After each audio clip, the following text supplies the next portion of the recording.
Meantime, the search for a man accused of shooting and killing 5 of his neighbors is over. Thanks to a tip from the FBI, it led to the arrest of Francisco Oropeza. Now, authorities say they found him in a house near Houston. He was apparently hiding in a closet under a pile of laundry. Police say he went on a rampage Friday night after his neighbors asked him to stop firing a gun in his yard because he was keeping a baby awake. Jared Hill reports. This is the moment Francisco Oropeza was taken into custody, ending a massive multi-day manhunt in Texas. He was caught hiding in a closet underneath some laundry.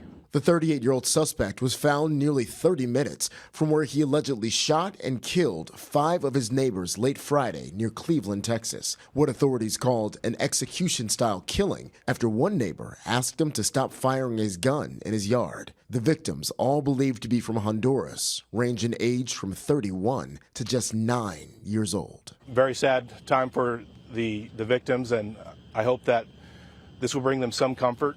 Authorities say the arrest, which involved multiple law enforcement agencies, including the FBI and U.S. Marshals, came less than 2 hours after a tip was called in to the FBI. We just want to thank the person who had the courage and bravery to call in the suspect's location. The San Jacinto sheriff says Oropeza faces charges of 5 counts of murder and is being held on $5 million bond. Jared Hill, CBS News. All right, so for more on this, I want to bring in Doug Kouns. He is a retired FBI special agent and the CEO of Veracity, a global intelligence investigation and research firm. So thanks for joining us. I know, obviously, you didn't work on this particular case, but I wanted to see if we can sort of tap into your knowledge. This manhunt started with absolutely no leads at all. This is a suspect that could have left the state, could have even left the country. How does the FBI zero in on where he might be? It's a good question. I haven't been personally involved, but basically what we bring to the table is all the resources that we have on something like this.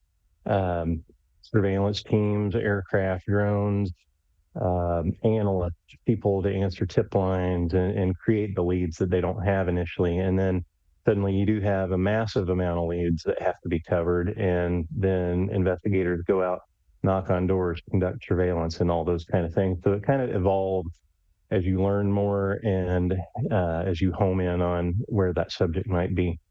And then we're talking about someone who, is accused of doing something outrageous, armed, dangerous, desperate. Is there a particular protocol that the FBI follows when they know they're tracking a particularly dangerous subject? Right. Well, you see in those pictures, everybody's all geared up. They've got their vests on, they've got their Kevlar helmets, long guns, handguns, all kinds of tactical equipment. So you use the utmost caution, extreme caution. Everybody goes in at least twos to knock on doors when you do what they call knock and talk. So you get a tip that he might be over here.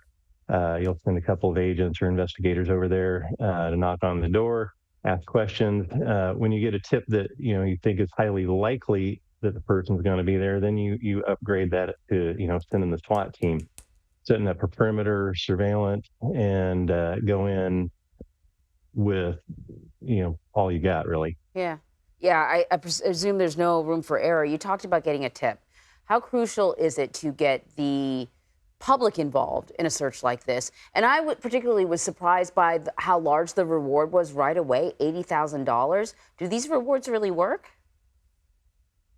I think so, especially if you go by this one. And when you run out of leads, those tips are very important. It's a little bit of a double-edged sword in that when you open up a tip line, 90+% of those tips are not good tips. They're people that mean well, that they're providing information, but it takes resources going to knock on the door for just a person that really doesn't really even look like the subject. But they have to be covered. So, but you get that 1 or 2 tips that lead you in the right direction, and of course it resulted in the success on this one.